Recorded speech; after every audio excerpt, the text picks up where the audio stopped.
গৌরনদী ৫ নং ওয়ার্ডে আজ কালী মাতার পূজা, মায়ের পূজা শুরু হয়ে গেছে। ভক্তগণ যে যেখানে আছেন অতি সত্তর মন্দিরের কাছে চলে আসেন। আমাদের প্রসাদ বিতরণ শুরু হয়ে গেছে। আমাদের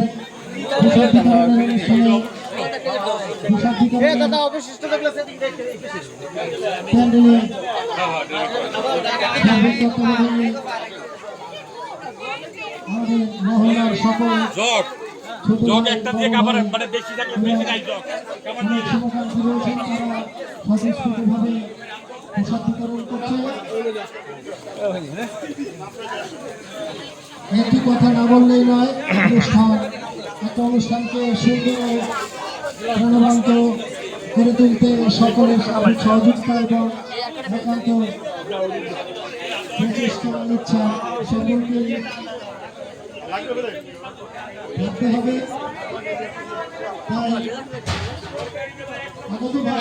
এবং সকল একটি আবেদন সেটা হলো এখানে আসবে সকলে সুশৃঙ্খলভাবে